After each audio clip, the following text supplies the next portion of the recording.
Israel warns of consequences to any attack from Iran. Israel told the U.S. if Iran launches an attack from its soil against Israel in retaliation for its deadly strike in Syria earlier this week, it would draw a strong response from Israel and take the current conflict to another level. Like a relationship, only genocidal. An Israeli strike on Damascus earlier this week killed Brigadier General Mohammad Reza Zahedi, a top Iranian Quds Force general in charge of Iran's military operations in Lebanon and Syria. He was killed along with 6 other Iranian officers in an Israeli strike on a building adjacent to the Iranian embassy in Damascus on Monday. Why it matters.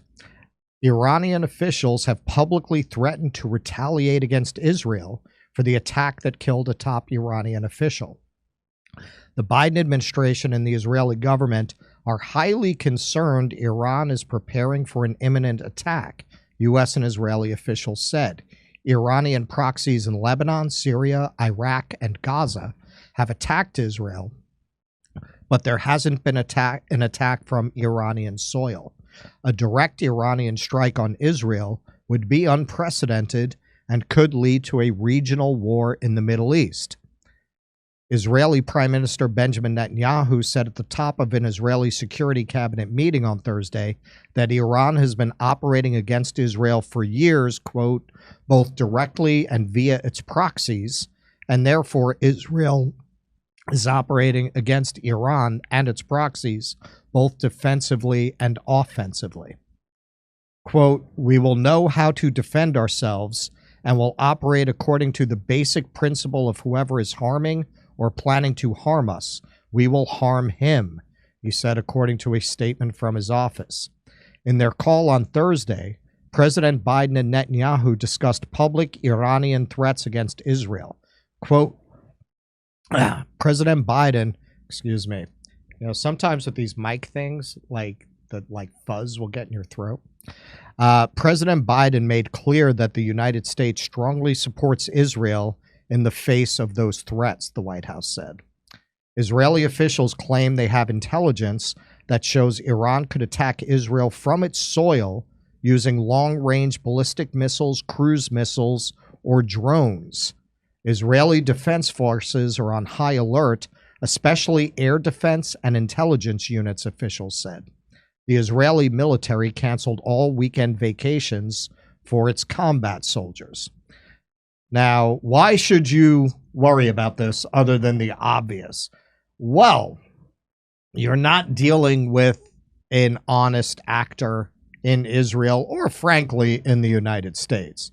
But particularly in the case of Israel, very much like Ukraine, if you remember, an errant missile fell within Polish territory and Zelensky wasted no time and with no evidence tried to gin up the narrative that Russia had attacked Poland in order to draw us in. That is very much what could potentially happen here with Israel, but don't take my word for it.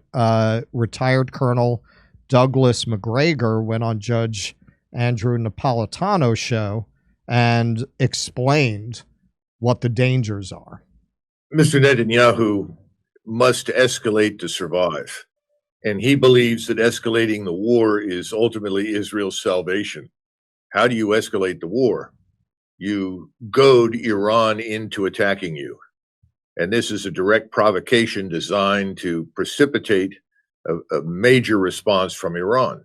So it's a foregone conclusion that if Mr. Netanyahu is successful and we are dragged into this, we will end up fighting with the Russians directly.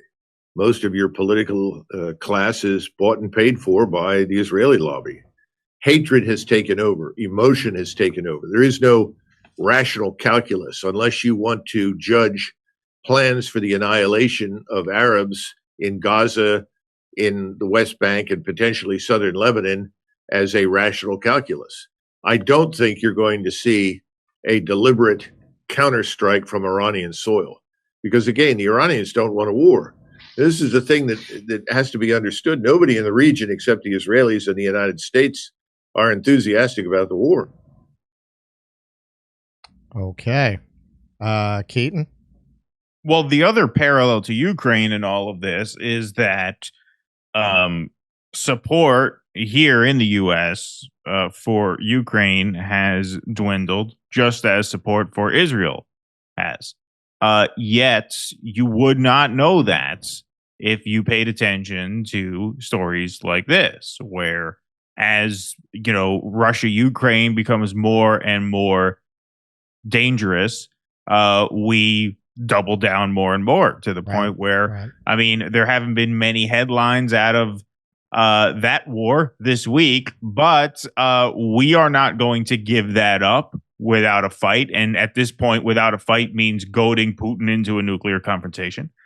And on this front, it seems like as support for Israel has just completely bottomed out to the point where now it's at less than 40%. You see Biden not only saying we will continue to support their operations in Gaza, but now we're going to back them in a potential global conflict. That just doesn't track with the way people are feeling here. And this is why I say, like, this is suicidal, psychotic, death cult behavior, because it is acting with complete disregard for any popular will here. And so who is going to fight these wars? Like, are we going to be able to field an army? Really? I mean, nobody wants any of this. Nobody wants any of this. There's no morale. There is no energy. There is no ethos that is worth fighting for here. To the point where this is just it is a suicidal streak in these people that leads them to feel like they can just push this as far as they want, regardless of the reality on the ground. Frankly, we're on the other side of the wall here, but I think this is okay to say. I think they would be very happy to get rid of some of us in a war. Now, the question is whether you still have a habitable planet at the end of that war.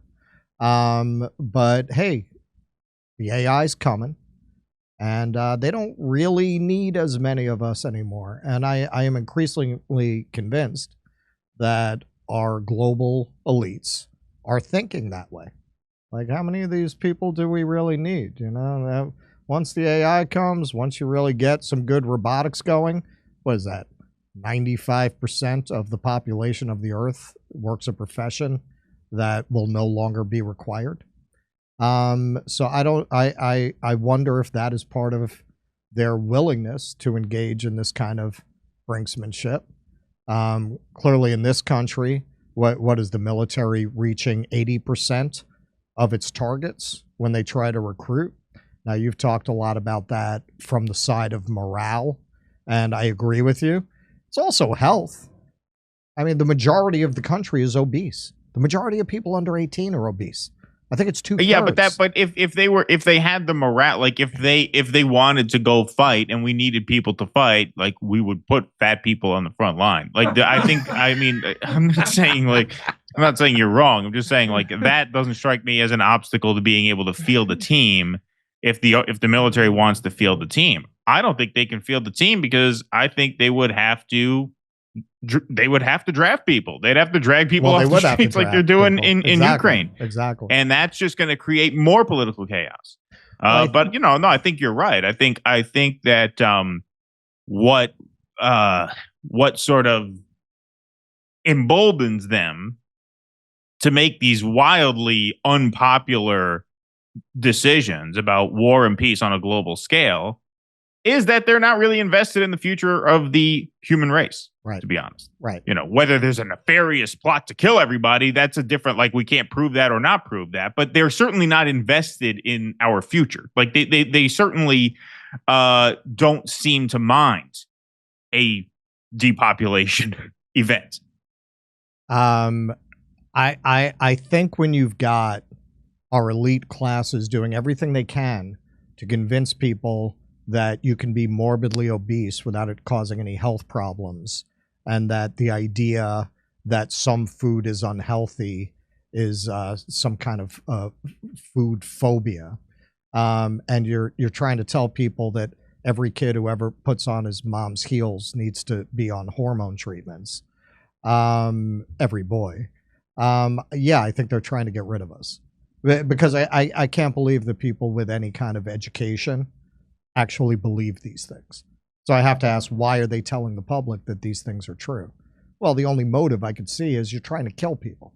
You're trying to get rid of people. You want to sterilize people. You want there to be less people because you see a future where you don't need workers anymore, and you want to maintain your lifestyle, and you don't want to have to share it with anybody. You know, you want a future Earth with less people where you get to live in this materially opulent paradise. You know, just, 5% of you left and everybody else gone. And I think if that's how you're looking at things, you're going to be very cavalier because it's not going to be your kids fighting. They're not going out on the front lines. That aristocratic ideal of the right to be of an elevated class being tied to military service, that's long gone.